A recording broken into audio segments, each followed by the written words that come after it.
moi, le travail intellectuel, la production intellectuelle, la recherche, les sciences, c'est ce qui fait avancer une société en réalité. Sinon, on se transforme en société de consommation. Je dis souvent que dans une société, il y a ceux qui produisent, ceux qui distribuent et ceux qui consomment. Nous, on est tout le temps dans la consommation et un peu dans la distribution. Mais à la base de la création des richesses, on n'y est pas, c'est toujours les autres. Quand on voit un écrit, un livre, des pages écrites par quelqu'un, les gens croient que c'est venu comme ça. En fait, c'est des heures et des heures de travail de réflexion. Et l'intellect n'est pas beaucoup valorisé dans nos pays. Ça, c'est une réalité, c'est indépendant des personnes qui sont nous qui sommes là aujourd'hui. Et c'est pour cela que moi, j'accorde beaucoup d'importance. Et votre directeur, chaque fois que je le rencontre, il me tient des raisonnements, un peu la conception de ce qu'ils sont en train de faire qui m'enchante beaucoup. C'est là que je l'ai dit, j'ai dit au directeur de cabinet, quand il veut me voir, il ne faut pas qu'il y ait des intermédiaires. Il veut me voir, il vient directement. Dès que je suis libre, il vient au bureau. Il n'y a pas de rendez-vous. Bon, c'est un militaire, il est très ordonné. Il veut que tout soit carré, mais il est avec un premier ministre qui est un ouvrier. Moi, j'ai fait toutes les petites fonctions de l'État. Depuis qu'on faisait les rapports de mission à la main, toutes les petites fonctions, les petites intrigues qu'il y a dans l'administration. Après, je suis devenu ministre, j'ai vu là aussi comment ça fonctionne, les rapports entre les ministres et le président, comment on court-circuite les ministres. J'ai dirigé les associations d'étudiants et des mouvements depuis plus de 50 ans. Donc là aussi, j'ai une idée de tout ce que les gens sont capables de faire. Et chez nous, ce que je vous ai dit là, c'est très important. On ne valorise pas trop l'intellect. Quand on dit analyste, des gens qui réfléchissent, beaucoup ne comprennent pas. Et je crois que votre centre a cette vocation de beaucoup réfléchir et de beaucoup produire. Malheureusement, souvent, vous avez le sentiment qu'en retour, il n'y a pas l'attention qu'il faut des autorités. Particulièrement lorsque, avec les désaccords avec la CEDEAO, ils ont quitté chez nous, donc vos revenus ont substantiellement diminué parce que tout ce qu'ils font est parti. Et chez nous, il n'y a pas eu le répondant. J'avoue qu'il est venu plusieurs fois chez moi. Il a fait beaucoup de plaidoyer parce que c'est que lui aussi il a la pression. Vous savez, quand tu as un chef là, tu vas, tu n'as rien, on dit bon, lui là, on ne l'écoute même pas. Alors que, en haut aussi, toi, tu mets la pression sur tes chefs. Je suis même gêné souvent, mais son dossier, je l'ai amené au niveau approprié, on en a discuté. Pour l'instant, au regard de la situation générale, il n'y a pas eu de suite favorable. Mais je pense que ce qui est juste finira toujours par aboutir. On va continuer à expliquer. Il y a une situation dans notre pays où on a renvoyé la CEDEAO et les organisations internationales. Il y a beaucoup de cadres qui sont impliqués dans ces structures. Et on a un problème général que le gouvernement est en train de régler. Dans ce processus-là, il y a beaucoup d'exceptions. Certains sont réglés, d'autres ne le sont pas. D'autres, on a compris, on les a réglés. D'autres, à certains niveaux, ils ne sont pas compris, ils ne sont pas réglés. Mais il ne faut jamais abandonner. Je pense que c'est ce qu'il faut continuer à faire. C'est ce que lui, il fait. Même quand je lui ai dit qu'on n'a pas de suite favorable, il n'a pas baissé les bras. Il m'a dit qu'il va continuer. Parce que dans un processus comme ça, il y a beaucoup de décideurs. Sinon, le travail que vous faites, je suis parfaitement conscient. Surtout, il me fait régulièrement des comptes rendus. Pour ne pas trop gêner son chef, il m'envoie des messages. Et je lis tous ces messages. Et j'avoue que je dois vous féliciter, vous et votre personnel d'appui. Il y a des gens que je connais, je vois les spécialités de très haut niveau. D'autres, je les connais personnellement. Votre spécialiste en santé, là, c'est son frère qui m'a amené à l'école en 1962. Il s'appelle Tidjani Koulibaly. Et quand on les voit physiologiquement, ils se ressemblent. Et quand je suis revenu de mes études post-universitaires, je me suis mis à chercher tous ceux qui ont pesé dans ma vie pendant mes 68 dernières années. Et je me suis rappelé que c'est lui qui m'a mis à l'école. J'ai donc cherché, j'ai pu le retrouver en 1996. Et depuis, je fais ce que je peux. Même dans mon parti, à un moment, il a un de ses fils que j'ai amené à côté de moi. Je lui ai dit que tu vas m'accompagner. Je vais te former, tu vas être mon petit frère. Bon, les jeux politiques, vous le savez, je crois que c'est un jeune qui était pressé, il est parti ailleurs, je l'ai laissé. Mais son père n'était pas content. C'est très... Mais j'ai gardé les relations avec mon maître jusqu'en 2021. Est-ce que vous savez que quand j'ai été nommé Premier ministre, je me suis rendu chez lui, je lui ai dit, maintenant, dis-moi qu'est-ce que tu veux, qu'est-ce que je peux faire pour vous que tu ne vas jamais oublier. Il était très vieux, il était déjà chef de village. Il me dit qu'il a besoin d'un fourrage. Il dit c'est tout, il dit c'est tout. Vous voyez comment ils sont modestes. Alors je suis venu dans mes services, en ce moment on gérait ce qu'on appelle le filet social. Il leur donc dit d'aller chez lui. Ils sont rendus chez lui, ils ont identifié les lits. Le jour où on a commencé le fourrage, il est tombé malade. Puis il est décédé. Mais on a parachevé le travail. Et on a fait plus que ce qui avait été promis. On a fait avec addiction d'eau sommaire. On a mené dans leurs grains des vieux, à la mosquée, au marché, pour vraiment que sa mémoire soit retenue définitivement dans son village. Et moi, je me suis rendu personnellement dans sa famille après son décès. Parce que c'est un devoir. Peut-être si tu vois qu'on est Premier ministre aujourd'hui, je me rappelle en 62, quand on nous a mis à l'école, c'était au bord de la mer, du fleuve, il n'y avait même pas d'école, c'est sous une paillote. Il y avait une volonté d'éduquer la population. Et donc, j'ai fait ce rappel juste pour vous dire que, même à titre personnel, j'ai quand même des relations avec les parents d'un de vôtres. Pour les autres aussi, je vois régulièrement, en tout cas depuis que je suis venu, tous les processus qui aboutissent aux sélections. Et je ne me suis jamais ingéré. Chaque fois que le directeur vient, c'est lui qui me dit qu'ils ont fini le processus de sélection, voilà la personne qu'il a choisie. Il dit, il n'y a pas de problème, c'est vous qui êtes le chef là-bas. Je ne m'ingère jamais dans la gestion des services qui sont subordonnés aux miens. Parce que les gens, il faut qu'ils exercent pleinement. Et c'est pour cela que quand il vient me voir avec ses difficultés, je dis au directeur de cabinet, tout ce qu'on peut, il faut le résoudre. Maintenant, ce qui dépend d'autres autorités, je m'engage aussi à les voir pour voir ce que nous pouvons faire. Quand par exemple on a coupé vos primes, moi je suis un humain, je sais que ça démobilise. Parce que c'est vrai, le patriotisme c'est bien, mais on ne va pas à la mosquée pour être chicoté à l'au-delà. Hein. C'est pour aller au paradis.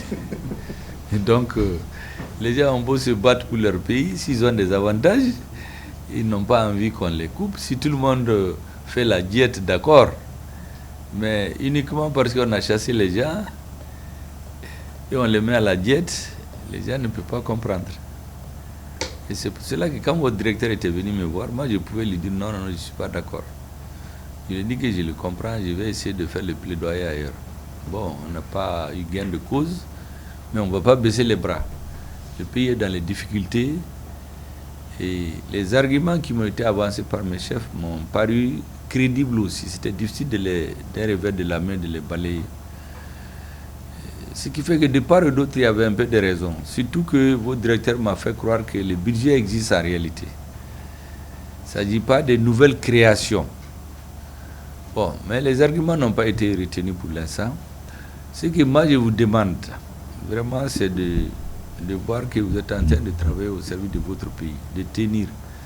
Tous les problèmes vont se régler au fur et à mesure quand la situation va être mieux comprise ou en tout cas elle va être plus souple pour les autorités. Les Maliens font preuve de beaucoup de résilience. Mais la résilience aussi a une limite, il faut que les dirigeants comprennent.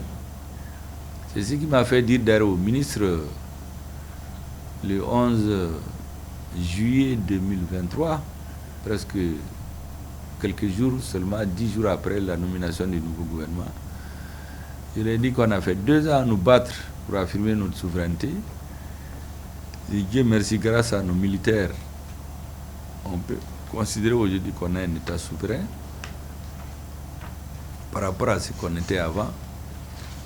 Le patriotisme pratiquement est ancré chez tout le monde. J'ai dit au ministre, tout ça c'est bien, mais il faut penser aux problèmes économiques et sociaux. Parce que les gens ont beau être patriotes là, ils ont envie de manger aussi, vivre. S'ils ne vivent pas bien, la résilience va s'estomper au fur et à mesure. Moi j'ai vécu dans les pays d'Europe de l'Est, en Union soviétique, c'est l'un des pays les plus riches. Le système a donné 70 ans, il s'est effondré après, à cause de la pression des ennemis du pays, mais aussi les conditions de vie. Parce que beaucoup de richesses étaient utilisées à l'extérieur pour aider les Africains dans les guerres de libération, pour l'expansion de la révolution. Donc ça a affecté le niveau de vie des citoyens. Donc les adversaires les ont infiltrés avec des dirigeants qui ne sont pas très vigilants et ils ont déstabilisé leur pays. Et aujourd'hui, la bataille là-bas, c'est être dans un ensemble où on améliore les conditions de vie des populations. Tous les pays qui sont au pourtour de la Russie, les populations aspirent à vivre mieux. Ceux qui ont d'autres objectifs stratégiques manipulent ce sentiment-là pour mettre des bases autour d'eux. Mais tout ça, c'est les conditions de vie des citoyens.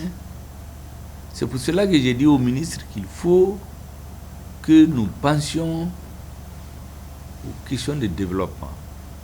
Il avait même dit qu'on va évoluer désormais en mode 3D.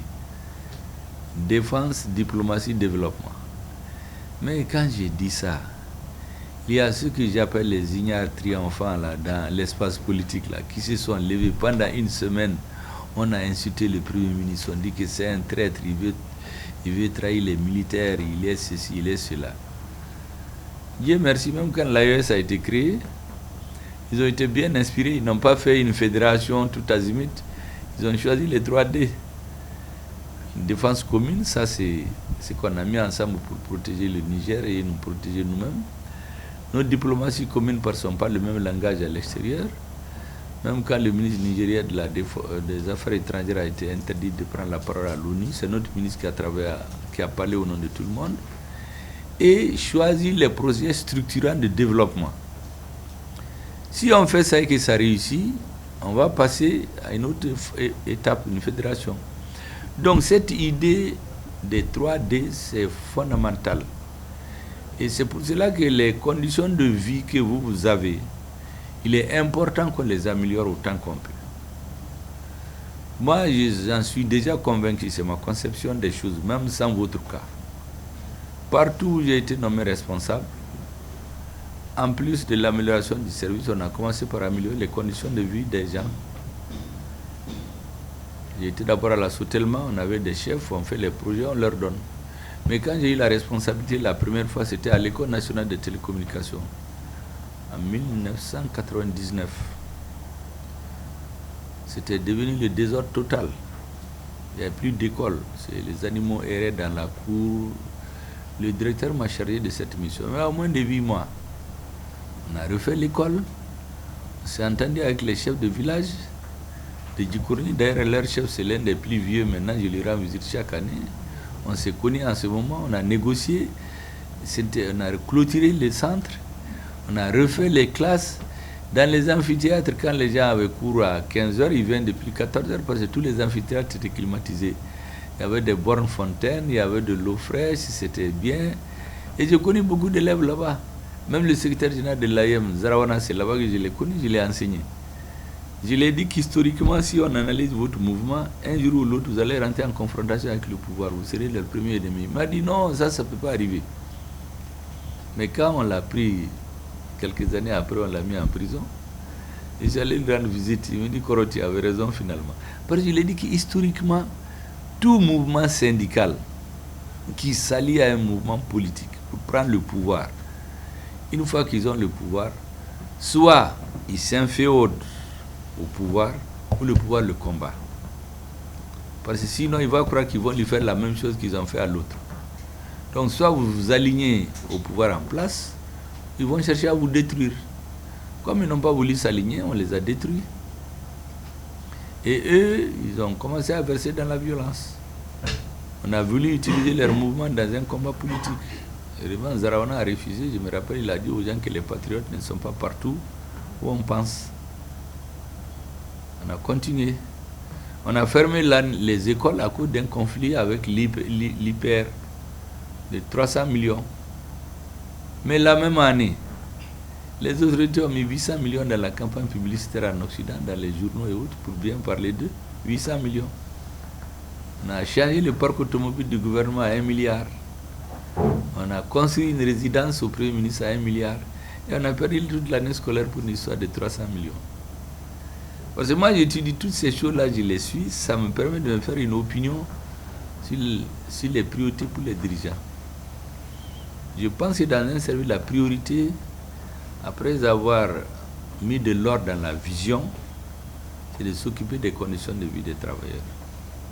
Je suis devenu plus tard directeur général du CRT qu'on appelait plus tard AMRTP. Les salaires étaient près de 40 000 francs, 50 000 francs là-bas.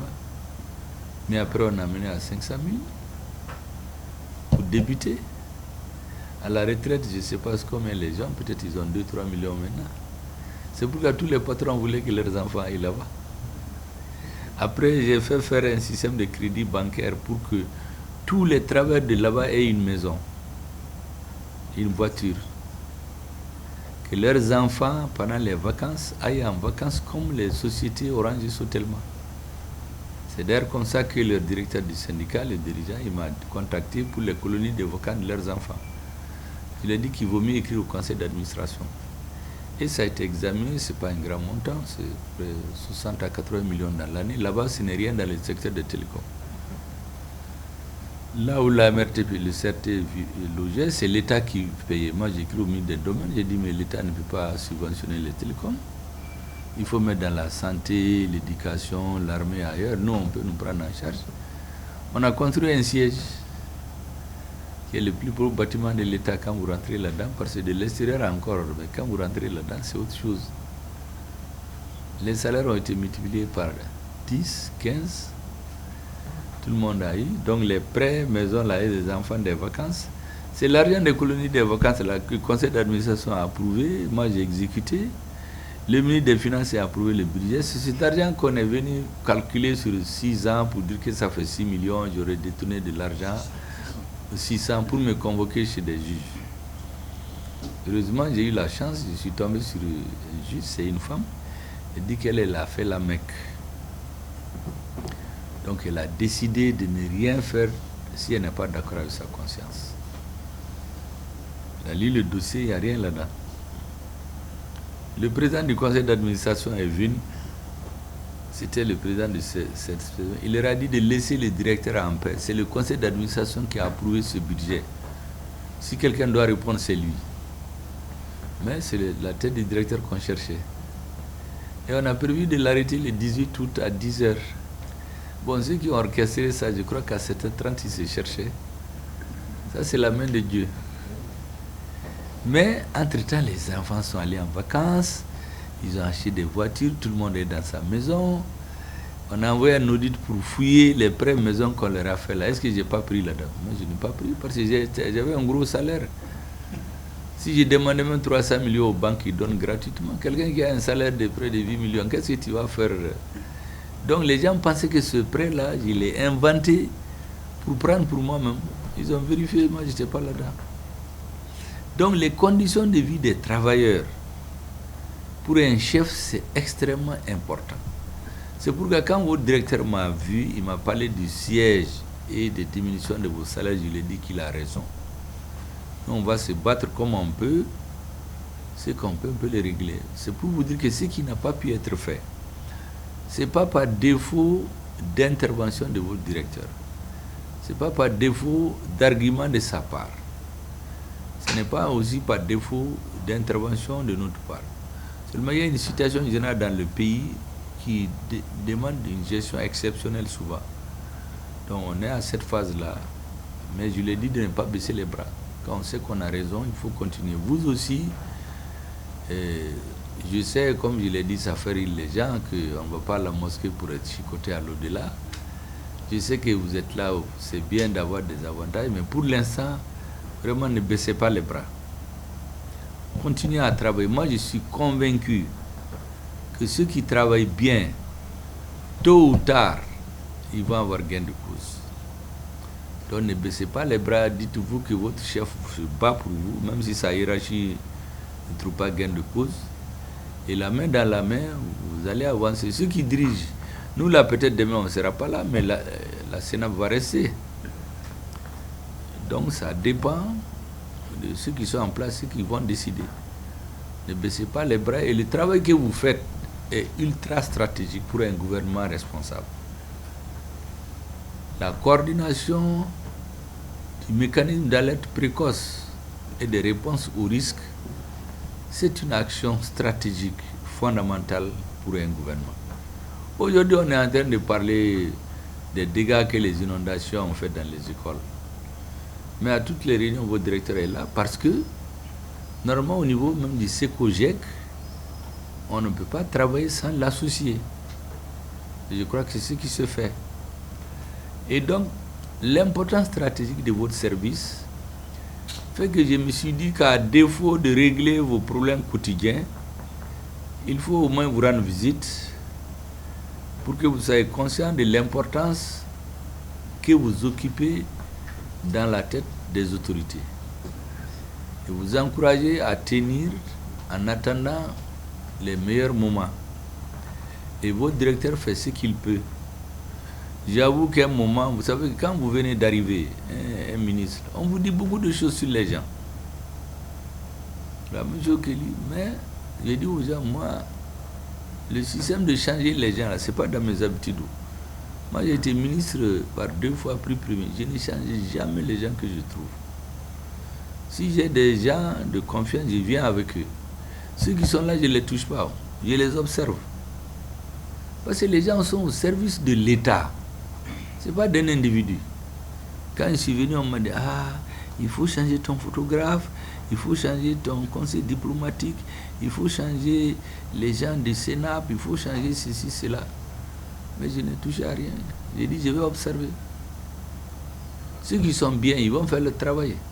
Peut-être après moi, il y aura d'autres premiers ministres qui vont travailler avec eux. Parce que celui qui fait du bon produit, là, tout le monde va apprendre qu'il veut ou non. Si tu travailles bien, là, on va toujours te garder. Donc, les travailleurs, les gardes-corps et tout là, moi, je ne suis pas là-dedans. Je dis à mon chef de sécurité, il dit, tu sais, tous ceux qui sont là, avec Abarakedron, ce que je vous demande, ne rentrez dans aucune yurku, nyanganamunganumula contre le Premier ministre. Nimi yoke abikoro. Pour le reste, là, n'était pas. Les gens disent non, il faut choisir tes fidèles pour ta sécurité. Je dis, moi, je ne rentre pas dans ça. La sécurité, c'est l'affaire des militaires. Le Bouga Baradon, moi, je ne connais pas la sécurité. Nous, on sait parler et comment réfléchir. Mais la sécurité, là, autant qu'à quoi aider. J'ai dit, les 2 présidents les plus sécurisés, c'est celui des États-Unis et d'Israël. Ushi Bana Domina, qui a pu les empêcher. Donc, ce sont des histoires. Je leur dis que je ne touche à personne. Et quand il est venu me dire que les soldats qui sont là-bas dans la gare, je ne sais pas combien, 20 ou 30, qu'au logement social, ça fait plus de 10 ans ils ont cherché, au moins délicat. Parce que moi, j'ai ramassé tous ceux qui ont fait des demandes, et les amener là où il faut. Donc, tous ceux qui respectent la loi, avant, on ne les prenait même pas. Donc, je lui dis qu'il n'y a rien de particulier. Ça, c'est ma façon de concevoir. Et donc, les directeurs aussi, les collaborateurs, tous ceux qui travaillent, né ou toy. Et ceux qui travaillent bien, j'ai eu le temps d'apprécier moi-même et me dire que c'est des bons travailleurs. Et j'avoue que votre directeur, pour l'instant, en tout cas, moi, il me donne satisfaction. Je lui dis seulement de ne pas se décourager. Comme il est militaire, je dis les obstacles, quand on les rencontre là, on les déplace quand on peut, on les contourne ou on monte dessus. Bon, pour l'instant, lui, il est en train d'observer. Et je suis convaincu que si vous avez raison, tôt ou tard, vous allez rentrer dans vos droits. La situation difficile que notre pays traverse aussi, je suis très heureux que vous faites partie de ceux qui comprennent. Il y a une période dans la vie d'une nation où il faut faire des choix.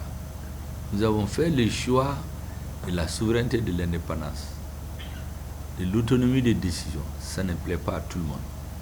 Parce que nous étions un État vassal On avait un État, on avait des populations, mais rien ne se décide chez nous. Tout se décide ailleurs. Même notre armée, quand elle veut aller dans certains lieux, on lui dit non, non, non, ça c'est le lieu d'entraînement nocturne de Takuba, Aoud Sekata. C'est notre propre territoire. On a un pays vaste où la guerre ne peut pas se gagner sans la suprématie dans les airs. On sort l'argent du contribuable pour équiper notre armée. Il y a des individus qui s'entendent avec des gens à l'extérieur, ils détournent l'argent. On monte des stratagèmes, on tue des militaires. On les enterre dans des fosses communes. Et vous avez des généraux qui parlent à l'extérieur. Ah, au Mali, il n'y a même pas de militaires. Dès que tu parles, les filles, ils ne sont rien. Ils sont tous corrompus. Et on met ça dans la tête des intellectuels. Et donc, on cultive chez eux l'irrespect de l'armée. C'est pourquoi j'ai dit aux gens que pour stabiliser notre pays, il y a 4 choses qu'on doit respecter. Il faut d'abord, chaque citoyen doit dire la vérité. Il ne faut pas mentir aux gens. Si vous ne pouvez pas dire la vérité, vous vous taisez. La deuxième chose, c'est lui que Dieu a fait qu'il a la tête du pays. Abba Bonya Kawatila. Parce qu'il y a 5 ou 6 ans, si on demandait à quelqu'un qui a Assimi Goïta va être président, ou même que moi je vais être premier ministre, il ne va pas donner sa main à couper, il va donner sa tête. Côte c'est Kakeo. Mais Dieu a fait. Donc il faut respecter pendant qu'il est à la tête du pays. La deuxième, le jour où son pouvoir finit, Dieu va décider où. La deuxième chose, les militaires. Moi je le dis, je continue à le répéter parce que je sais qu'en matière de communication, là, ce que tu répètes tous les jours, là, au début de mon voix, on dit c'est comme une pointe, plus tu tapes dessus, plus ça rentre. Il dit les militaires maliens là, ou les Minke Mali là, si c'est pas arrivé, on n'allait pas croire. Il y a 5 ans, si on avait dit à des Maliens qu'on va libérer Kidal, personne ne va croire. Mais c'est arrivé grâce aux militaires. C'est les mêmes militaires pourtant, c'est le même pays, c'est les mêmes terroristes. C'est la façon de manager l'armée qui a changé. Des hommes qu'on disait qu'ils fuient sont devenus courageux. Parce que ce qu'on dit fuient là, c'est l'armée, c'est les civils qui trahissaient. Quand vous envoyez 200 militaires dans un camp, en réalité vous annoncez 200. Mais la corruption aidant, il y en a qui prennent l'argent, il n'y a que 100 qui partent. Les 100 qui partent aussi, il y a des politiciens peut-être qui ont peur, au lieu de donner 50 fusils, 100 fusils, on les donne 50. Sur les 50 aussi, on arme seulement les 25. Parce que chacun a son problème. Bon, les terroristes sont partout, ils ont les alliés partout. On les informe qu'en réalité, sur les 100 qui sont là-bas, il y a 200 sur les papiers, il n'y a que 50 qui sont armés et il n'y a que 25 qui ont des munitions. Mais on mobilise des gens de 300, 400 personnes, on tombe sur eux un jour. Le système d'envahissement aidant, on sature les choses, donc on les tue. Et là où on doit donner 300 balles, on donne 50. Au premier brrr, seulement c'est fini. Donc tu as les fusils, ou bien tu fuis ou on te tue. Donc en réalité, c'est ceux qui organisent tout ça qui trahissent. Parce que les militaires là, ils n'achètent pas les armes, ils n'achètent pas les munitions, on achète pour lui donner. Voici le système dans lequel on était. Donc on a eu la chance, on a réorganisé tout ça. Les mêmes militaires, ils ont libéré le pays. On a commencé à croire que nous là, qu'on a confiance en nous. C'est pourquoi j'ai dit aux gens que quand on a confiance en soi-même, on peut tout faire. Même les pays dits développés là, vous partez dans certains pays. Dès que l'enfant est né, là, on lui met dans la tête qu'ils sont les meilleurs au monde. Jusqu'à ce qu'ils grandissent. Et c'est comme ça qu'ils s'imposent. C'est ce qui me fait dire aux gens qu'il faut respecter, voire sacraliser ceux qui sont en tenue au Mali. Tous les militaires. Je leur ai même donné un nom maintenant que tout le monde connaît. Je leur dis les monnaies boudons depuis que les politiciens me tapaient dessus. Et bien quand Sodassou fait ça, j'ai dit n'était Sodassou je fais ça, ne veux Mali de faire ça. Parce que ce qu'ils sont en train de faire là, ne sais kake. Ah vous faites ce kake. Donc ni dembe baragnement qui va encourager des bas foyers. Donc j'ai dit aimer sacraliser les militaires. Et quatrième vérité, il faut aimer le Mali. Ces histoires de dire ah né Modibo Mogode, né Moussa Mogode, né Alpha Mogode, bof goto. Zéro. Il faut aimer son pays, c'est le plus important. Quel que soit le côté où vous êtes. Donc j'ai dit aux gens, dites la vérité. 2, respecter celui qui est à la tête du pays. 3, il faut aimer sacraliser nos forces armées de sécurité. 4, il faut aimer le Mali. Tout le reste va suivre. Donc je voudrais vous encourager à tenir bon. Quand on a la vérité de son côté, il ne faut jamais baisser. On peut plier, mais il ne faut jamais rompre. Moi, je suis bien placé pour vous le dire. Tout ce que je dis au Mali aujourd'hui, je l'ai dit il y a 5-10 ans. Avant, il y en a qui disaient que j'étais fou. Il y a une Française qui m'a dit ici que je suis un subversif. Elle m'a dit ouvertement. Le président m'a dit que quand il a été à Abuja pour donner le nom de celui qu'il veut comme Premier ministre, tous les chefs d'État se sont levés là-bas. Ils disent non, tout sauf lui. Il a dit, président, ces gens ne me connaissent même pas. C'est la France qui leur a dit. Sinon, ils ne me connaissent même pas. Mais les Français avaient leur schéma. Tout sauf cela. Donc, dans la classe politique même, il y a beaucoup de termes qu'on a élaborés contre le Premier ministre. Il faut le diaboliser. Le Premier ministre clivant, il divise les Maliens. Le mot clivant, l'a élaboré à l'extérieur pour le mettre dans la bouche de certains. Donc, mais je me suis dit que la voie sur laquelle je suis, moi j'étais convaincu que c'est la vérité. Au début là-bas. Donc vous, ce que vous êtes en train de faire, moi je suis très conscient de l'importance de la réflexion stratégique dans un pays. Je suis conscient de l'effort que vous êtes en train de faire. Je suis aussi conscient que vos revenus ont diminué. Ça peut avoir un impact négatif. Mais aujourd'hui, beaucoup de Maliens ont beaucoup sacrifié. Je vous demande aussi de ce sacrifice-là, de l'accepter. Je suis convaincu que c'est provisoire. Parce que la façon dont on est en train de réorganiser notre pays, moi je suis convaincu que si la gestion s'améliore au niveau de notre pays de l'AES, on pourra dire autre chose que ce qu'on est en train de faire aujourd'hui. Comme le dit Chérif Ignoro, il m'a dit que si on gère bien notre pays, on reste ensemble. Il me dit qu'un jour, c'est d'autres qui vont chercher les visas pour venir chez nous. C'est ce qui va. Il m'a dit ça à Ignoro. Parce que quand j'ai été nommé, le premier décret, quand on me l'a mis, j'ai envoyé quelqu'un à Ignoro lui donner. C'est ce qu'il lui a dit. Il dit, va lui dire, où on fait avec les militaires là, où qu'on a nous m'avons nous baraqué, le Mali va être bien. Aux assises nationales, il y a des chefs religieux qui m'ont dit qu'ils ne vont même pas, que personne ne va pas dépasser 3 mois. Pour lui, il était malade, il a pris un avion depuis Nioro, il est venu. Il nous a arrêtés avec le président. Il m'a dit, faites tout à Etonia en fait.